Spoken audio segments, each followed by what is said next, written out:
Bismillahirrahmanirrahim. Assalamualaikum warahmatullahi wabarakatuh. Kali ini saya akan membacakan sedikit puisi tentang pendidikan. Kemana kamu kaum pemuda, kemana kamu aktivis? Jika berminat, sebarkan puisi ini. Nanti akan kita taruh di bawah puisi ini dan kita sama-sama menyebarkan puisi ini. Jika aku Kemendikbud, sungguh indah dan bahagia bila pekerjaan saya berhasil mendapatkan tepuk tangan dan sorak-sorai apresiasi.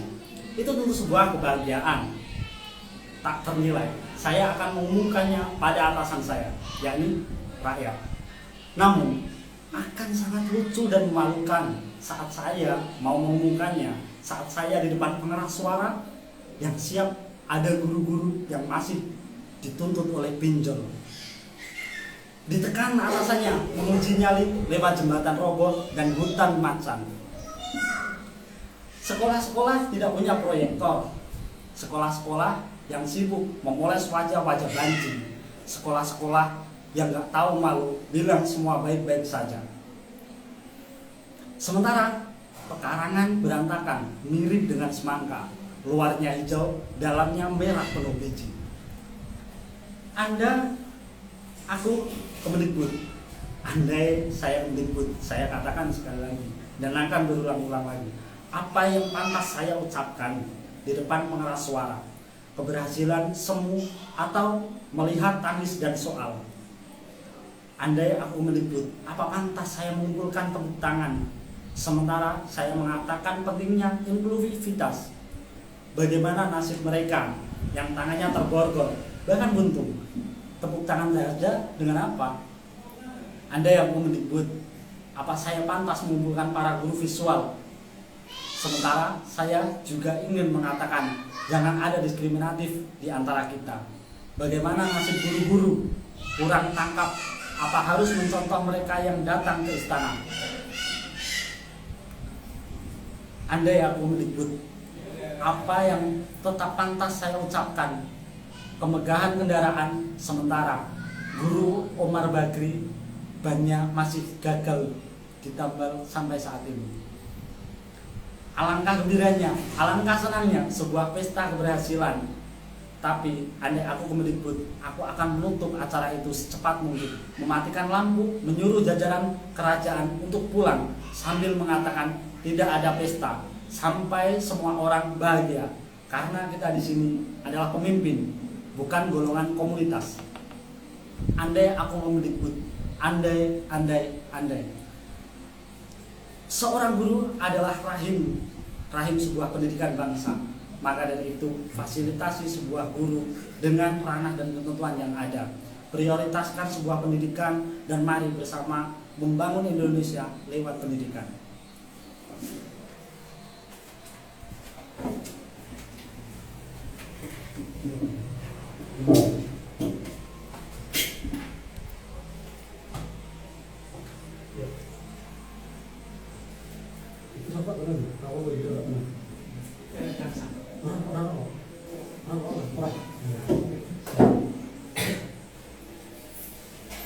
Baik, sebelumnya Assalamualaikum warahmatullahi wabarakatuh. Waalaikumsalam warahmatullahi wabarakatuh.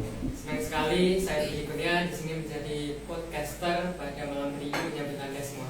Gimana kabarnya teman-teman semua yang ada di sini? Alhamdulillah masih utuh. Alhamdulillahirrahmanirrahim. Mari kita bersyukur kita masih dipertemukan. Semoga pertemuan kali ini membawa satu perubahan atas entah itu kebobrokan pendidikan kita, entah itu kelemahan pendidikan kita, agar kita bisa mengevaluasi maupun memberi solusi terhadap pendidikan di Indonesia, khususnya di Pacitan.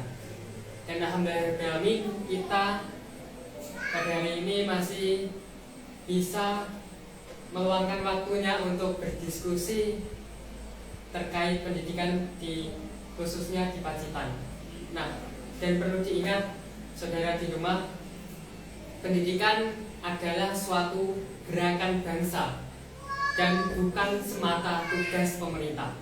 Pendidik adalah tugas konstitusional negara, tapi mendidik adalah tugas moral setiap orang.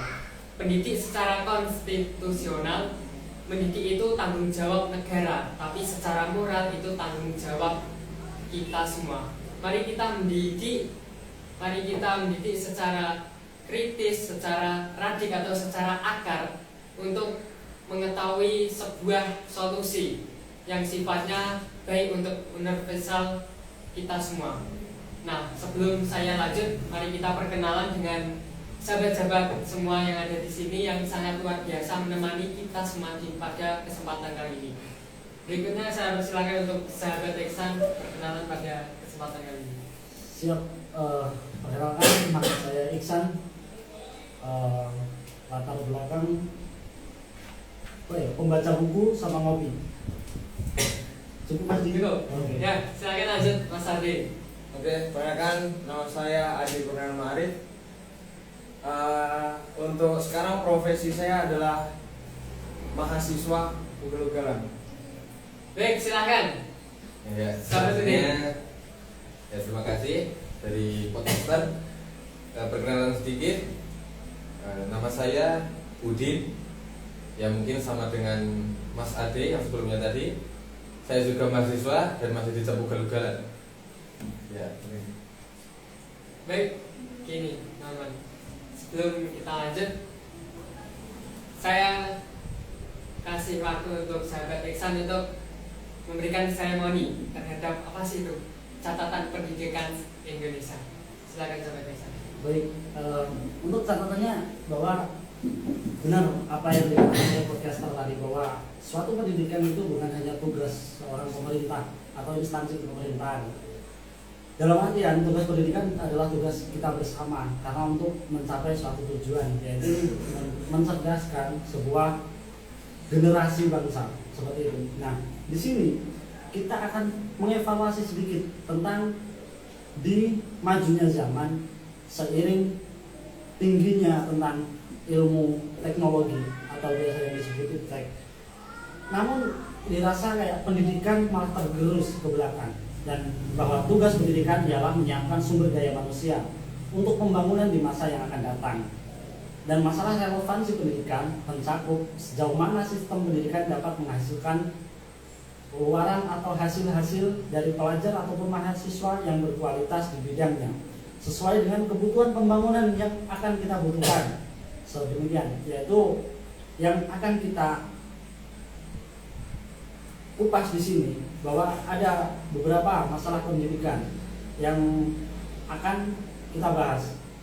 Yakni pertama tentang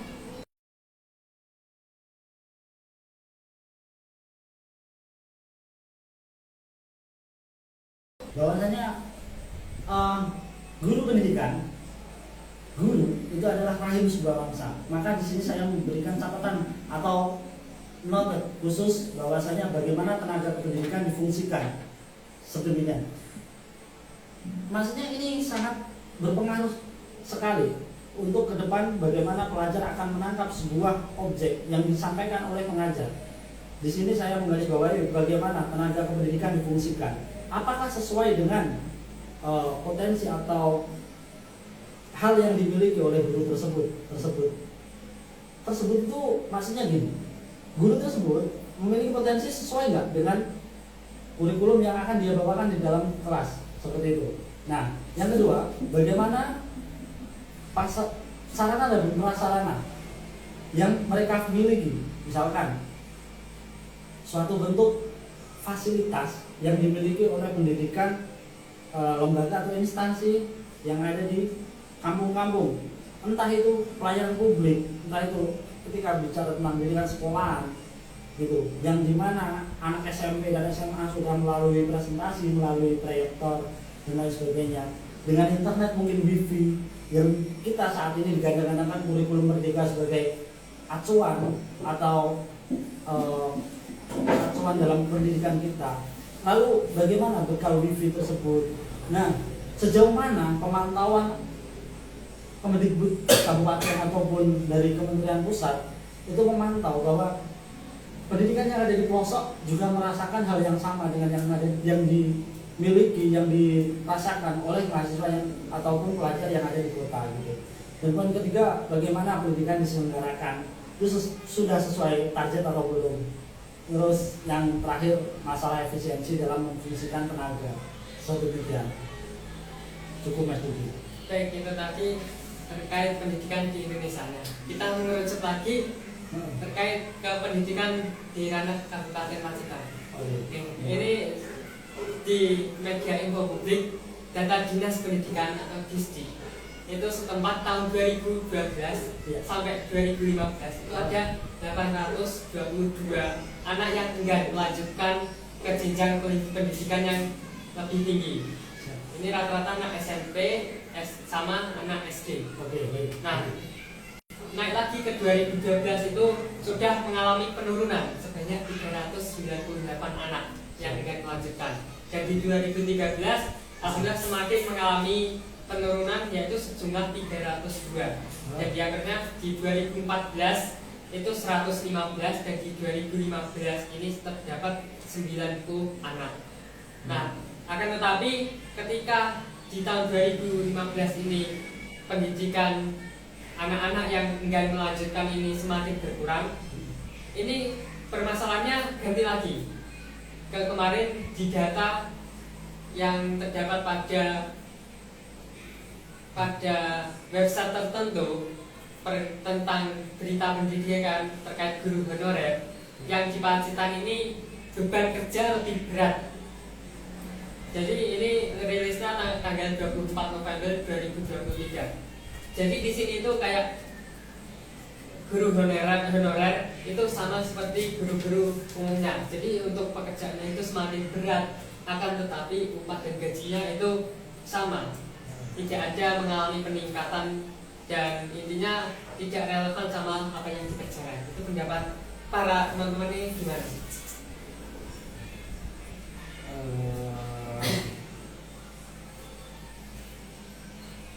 Ini tentang pendidikan. Oke. Kalau menurut saya, ini yang saya amati ya, yang saya rasakan. Ya, Jadi untuk pendidikan sendiri, pendidikan terutama di daerah Pacitan ini, seperti saya kan tinggal di desa. Nah, untuk pendidikan di desa itu menurut saya itu bisa dikatakan masih kurang dari segi kualitasnya. Kenapa saya bisa mengatakan seperti itu? Jadi gini, saya punya saudara.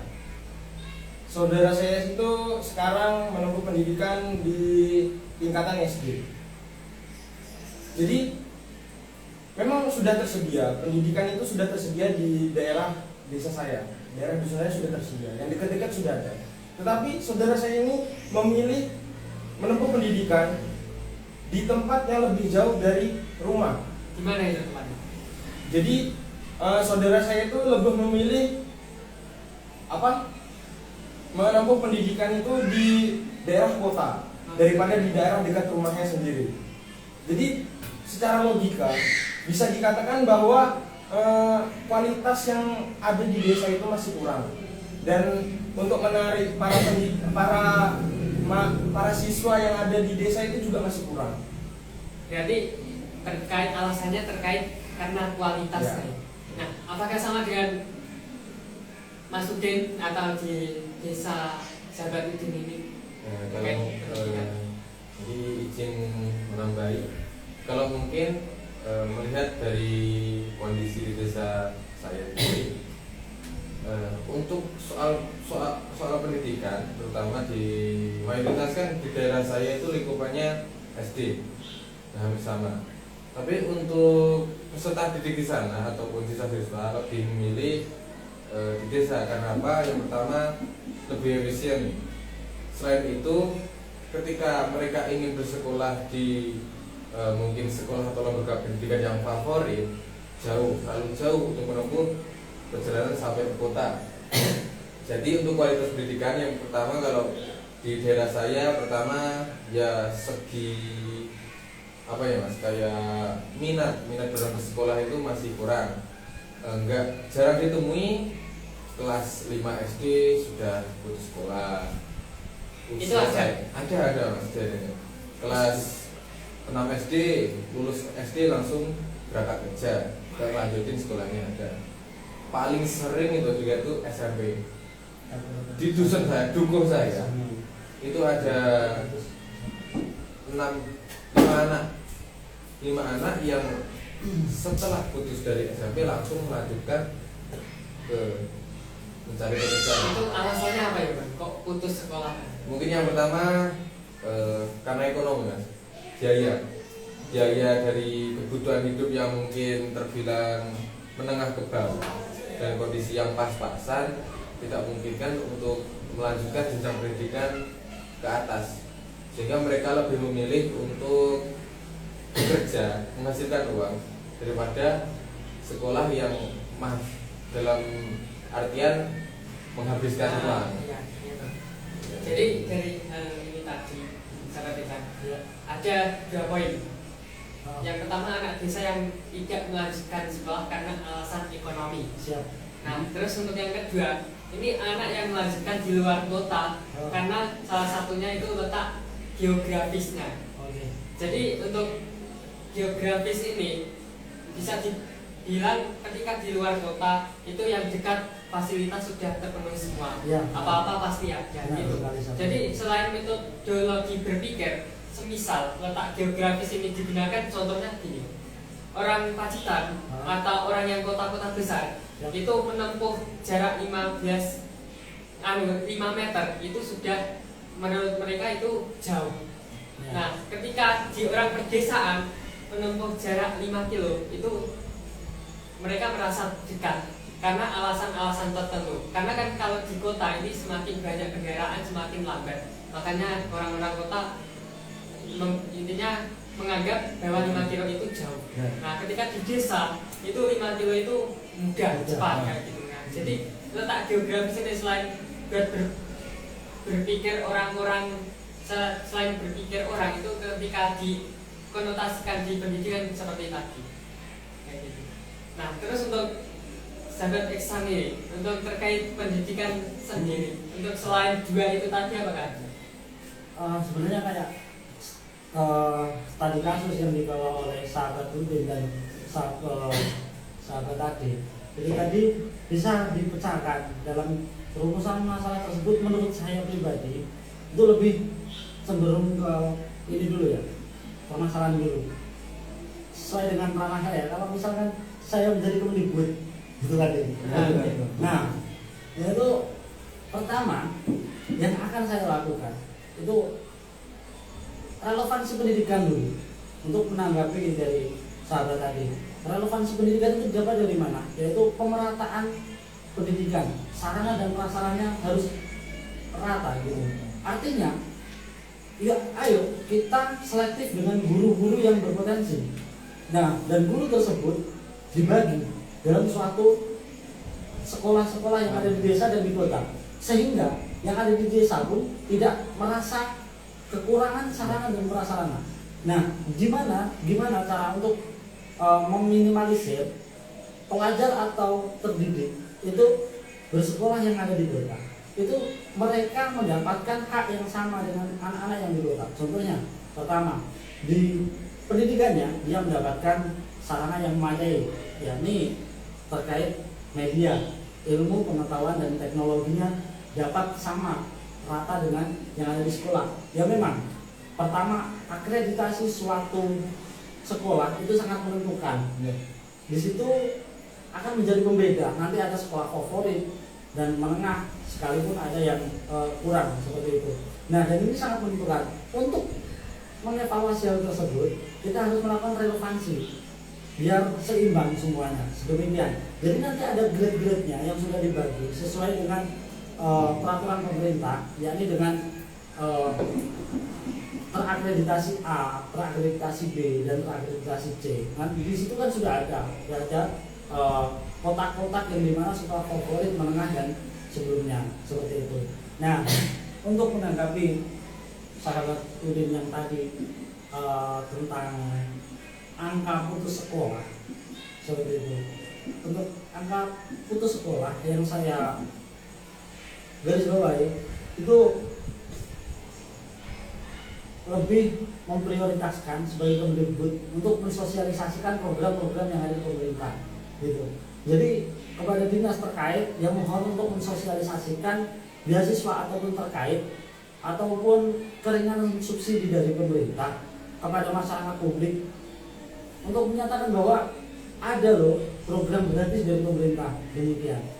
Nah, kalau permasalahan lagi Mas Diki ya, sahabat Diki, yang saya tanggapi dari kedua poin teman-teman tadi, itu ada salah satu yang memang jadi faktor penyebab, yakni di dalam konteks pendidik mereka saat ini dibebankan dengan tugas yaitu bahasanya bimbingan teknis. Jadi guru-guru saat ini lagi disibukkan bimbingan teknis. Nah, efeknya apa? Pelajar itu lebih banyak waktunya untuk mengerjakan tugas dibanding menerima pelajaran dari bapak atau ibu guru. Efek tersebut dikarenakan bapak ibu guru menerima bimbingan teknis dari pemerintah, gitu. Jadi bapak ibu guru memang masuk ke kantor, masuk ke sekolah, tapi setelah sampai sekolah hampir waktu 50% selama jam sekolah itu digunakan untuk bimbingan teknis kayak gitu, dan sisanya untuk tatap muka dengan pelajar kayak gitu. Dan itulah yang menjadi apa ya, kekurangan bagi saya, karena di Indonesia pendidikan itu tidak sesuai pada potensinya. Misalkan kita ambil contoh, ada yang suka bola nggak? Ya. Kenal Lionel Messi ya? Kenal. Nah, suatu contoh, Lionel Messi lagi belajar futsal, lalu sama orang tuanya dijebak, diajak belajar matematika. Nah, di sini sahabat Diki, apakah konteksnya itu pas ketika tendangan Lionel Messi mau dihitung dengan rumus matematika, gitu? Oke, untuk dasar finish kita dapat pendidikan itu di sekolah dasar. Lalu pembentuk karakter yang dimana ada sekolah menengah ke atas atau sekolah menengah kejuruan, yang dimana bakat itu tersalurkan harusnya di situ di bidangnya. Kenapa nggak diwadahi secara luas atau maksimal? Artinya kalau Lionel Messi habis main bola di Jerman masih suruh belajar fisika, masih suruh belajar bahasa Inggris, masih suruh nanti belajar tentang geografi, dan mereka Lionel Messi harus menguasai semua pelajaran itu. Lalu outputnya Lionel Messi apa gitu? Jadi ya menurut saya kalau masalah di dalam pendidikan di situ dulu salah gitu. Nah, untuk ini terkait anak pedesaan yang itu mereka lebih senang sekolah di luar kota daripada terkait fasilitas lebih memadai, terus terkait apa-apa pasti ada, terpenuhi. Itu menurut Bang Ihsan itu apakah real seperti itu?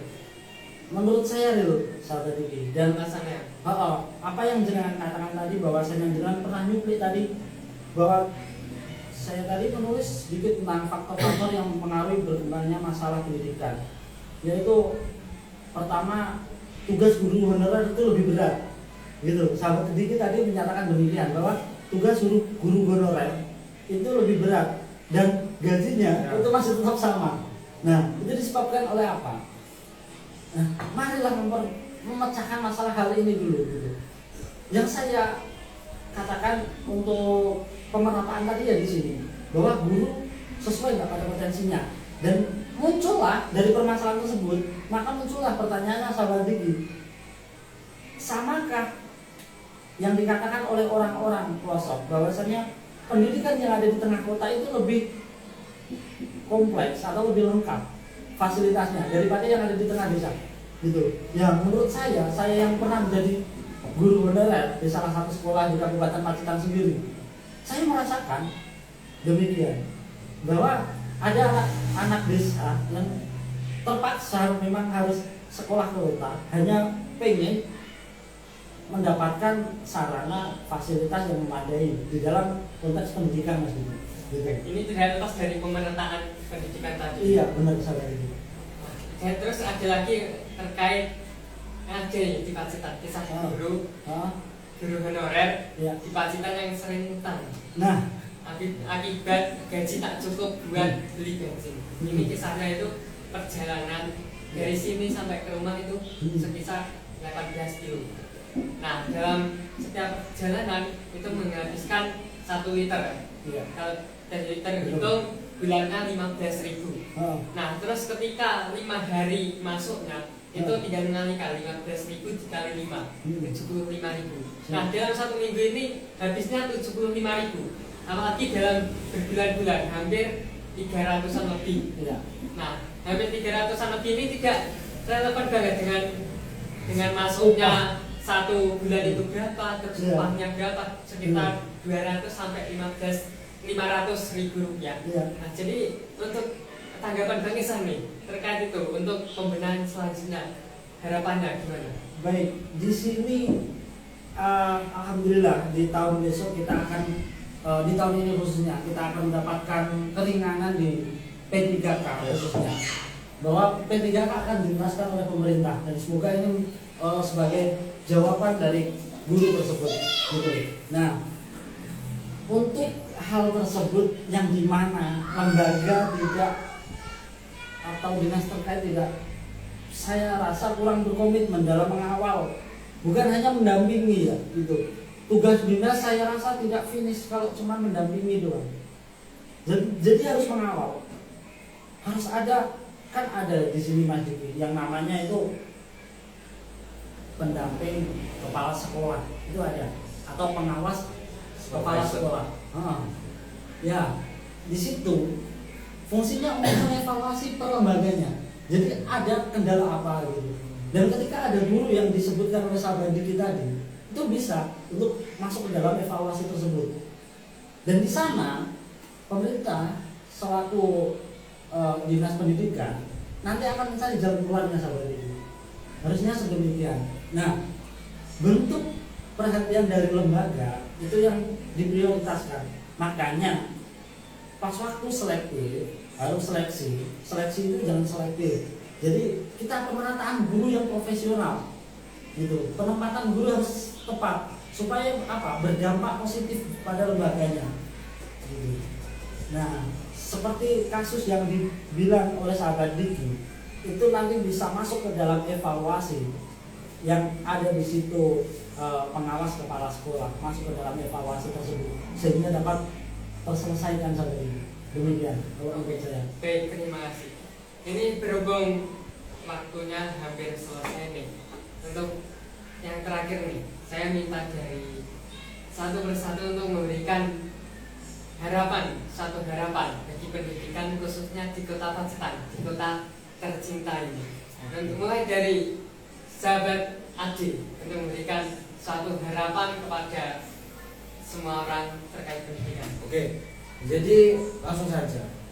Seperti yang sudah diceritakan tadi terkait dengan guru honorer yang gak bisa beli bensin dan sebagainya macamnya itu, dan kerjanya lebih berat daripada guru atau ASN yang lain itu. Harapan saya untuk bagian yang menaungi lah masalah-masalah seperti ini, saya berharap kepada orang yang menaungi ini untuk lebih memperhatikan guru-guru honorer yang sudah mengabdi, yang bisa kita mengabdi Ya. mengabdi untuk pendidikan yang ada di negara ini. Terus harapan saya itu bisa ditingkatkan lagi untuk anggaran yang diberikan pada pendidikan. Memang bisa dikatakan sekarang itu anggaran yang diberikan untuk pendidikan itu sudah besar. Tadi saya ada baca pokoknya ada sekitar beberapa triliun untuk anggaran yang masuk ke pendidikan. Tapi tidak menutup kemungkinan bahwa ada oknum-oknum yang nakal atau yang tak bertanggung jawab, Tengil. nah, bisa dikatakan tengil, itu menyalahgunakan dana yang sudah disalurkan tersebut, sehingga dampaknya dirasakan oleh guru-guru honorer, oleh peserta didik, oleh kami ini, kami yang merasakan. Selanjutnya anggaran untuk guru. Jadi anggaran untuk guru ini yang pertama itu mungkin gajinya itu seharusnya ya disesuaikan lah sesuai dengan apa yang sudah dia lakukan. Memang bisa dikatakan guru itu mengabdi, tapi mengabdi bukan artinya mengabdi itu bisa dikatakan seperti bukan, nggak bisa dikatakan gitu. Guru juga manusia, mereka juga butuh hidup, dan cara mereka melengkapi kebutuhan hidupnya ya salah satunya itu mengabdi ke negara. Jadi bagi saya ya yang pertama itu guru-guru itu maupun honorer ataupun ASN ataupun ya yang lainnya itu diperhatikan. Jangan mentang-mentang itu guru honorer jadi dipandang sebelah mata. Itu. Baik, sekarang mantap banget. Sahabat Udin, ayo apa ini? Ya kalau menurut dari saya nggak banyak sih, cuma ya fokusnya itu ketika perundang-undangan yang telah ditetapkan oleh Indonesia oleh pemerintah, bahwasanya Undang-Undang Nomor 20 Tahun 2003 dalam pasal 3 yang berisi tentang tiap-tiap warga negara berhak mendapatkan pengajar, dan dalam Undang-Undang 1945 bahwasanya tertulis di situ setiap warga negara wajib mengikuti pendidikan dasar dan pemerintah wajib membiayainya. Nah, dari sini saya mengambil harapan atau kepada khususnya yang menaungi di Dinas Pendidikan, bahwasanya untuk sosialisasi yang mereka berikan terhadap lingkungan yang masih di pelosok ataupun lingkungan yang masih terpencil, saya harap bisa lebih spesifik, dan tentunya dalam sosialisasi tersebut bukan hanya sekedar formalitas, tapi juga di sana pemberian wawasan bahwasanya pemerintah juga memberikan dana ataupun bantuan untuk masalah yang terkait dengan pendidikan, sehingga inti ataupun harapan yang paling dari saya, pemerintah bisa bersosialisasi terhadap terutama daerah-daerah terpencil, daerah pelosok, agar mereka tidak terjadi kejadian seperti peserta didik atau anak-anak di daerah pedesaan putus sekolah hanya karena biaya ataupun hanya karena masalah ekonomi. Ya, mubazir bahkan mereka ataupun potensi mereka yang mungkin katakanlah mereka hanya seorang anak desa, tapi ketika mereka dibiayai ataupun diberi pendidikan yang sesuai, mereka bisa menjadi salah satu penumpang bangsa. Maka dari itu ya itu tadi intinya, sosialisasi lebih diperhatikan terutama di daerah pelosok-pelosok, kesetaraan harus diperhatikan lebih. Mungkin itu pikiran dari saya. Sangat cakep. Sekarang gimana, Pak Eksan? Siap. Dari saya ada catatan sedikit sampai ini.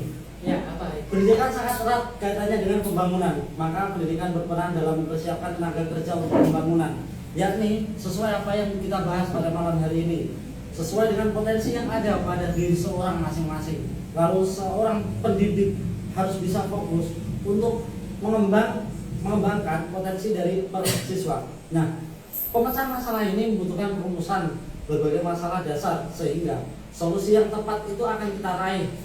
Masalah yang terjadi dapat teratasi jika pendidikan dapat menyediakan kesempatan pemerataan belajar, seperti yang dikatakan oleh sahabat Udin. Pemerataan belajar, mencapai hasil pendidikan yang bermutu pertama. Terus kedua, terlaksana secara efisien. Yang ketiga, menghasilkan produk yang bermutu dan relevan. Lalu ada sedikit catatan terakhir dari saya Diki. Iya, apa itu? Bahwa saya bersyukur sekali kepada pemerintah Indonesia terkait pengawalan yang ada di Pacitan, dinas pendidikan yang ada di Pacitan. Bahwasanya dulu di tahun 2005 saya lihat catatannya itu ada 10% angka buta huruf, seperti yang sahabat Diki katakan tadi. Ada di presentasi awal tadi sahabat Diki mengatakan bahwa tahun sekian sampai sekian gitu. Yakni persentasenya saya amati lewat data 2005 buta huruf itu mencapai 10% dan saat ini mencapai 1,9%. Bahwa itu adalah hasil kerjasama kita bersama, bukan hanya pendidik, tapi sebagai orang tua, kakak dan lingkungan kita turut serta untuk mengawal pendidikan itu sukses gitu. Nah, saya pesan kepada pendidik yang ada di Kabupaten Pacitan yang belum diterapkan di Kabupaten Pacitan itu apa? Yakni satu, jika saya menjadi Menteri Pendidikan dan Kebudayaan, yang akan saya implementasikan sebelum pengajaran dimulai 15 menit membaca. Lalu setelah 15 menit membaca, mempresentasikan apa yang dibaca. Sehingga manusia itu tidak hanya bisa berbicara, tapi mempertanggungjawabkan apa yang dibicarakan. Itu dimulai dari terpelajar. Ketika belajar, berani membaca 15 menit sebelum belajar, lalu mempresentasikan apa hasil yang dia baca. Itu suatu pendidikan yang sangat luar biasa, sehingga ke depan dapat untuk bekal dia. Di sisi pertama akan mendapatkan suatu rangkuman yang ada di mata pelajaran tersebut. Di sisi kedua akan menjadi bekal sebagai dirinya untuk ke depan. Seperti itu. Terima kasih Pak Didi. Baik, terima kasih, sangat detail banget ya terkait pendidikan tadi. Dan dari saya sendiri, intinya ini tadi tidak lepas dengan suatu permasalahan, tidak lepas dengan ekspektasi, tidak lepas dari solusi maupun evaluasi. Nah, dan juga ketika Pak Eksan mengatakan jika saya menjadi Menteri Pendidikan, sekarang saya mengatakan jika saya menjadi penggarap kebijaksanaan dari pendidikan, yang pertama yaitu penyempurnaan kurikulum. Ya, yang kedua meningkatkan partisipasi pendidikan, dan yang ketiga meningkatkan kualitas guru, dan juga penguatan pendidikan karakter maupun keterampilan ketertiban orang tua dalam mengawal pendidikan. Nah, dan juga semoga pendidikan di Indonesia ini, khususnya di Pacitan, memberikan suatu kesempatan yang setara bagi semua orang tanpa memandang entah itu latar belakang, ekonomi, agama maupun suku dan budaya. Dan juga ini kita basisnya mahasiswa dan suatu quote nih. Apa guna mahasiswa jika semangat tak ada? Masih pantaskah disebut mahasiswa jika kebodohan masih merajalela? Kami dari tim podcast Kopian Hamba pamit undur diri. Bila taufiq wal hidayah, wassalamualaikum warahmatullahi wabarakatuh. Marhaban tiba, marhaban tiba. Aidil faidin. Sama saya Iya, Wan. Kalau dikirim memang beda. Us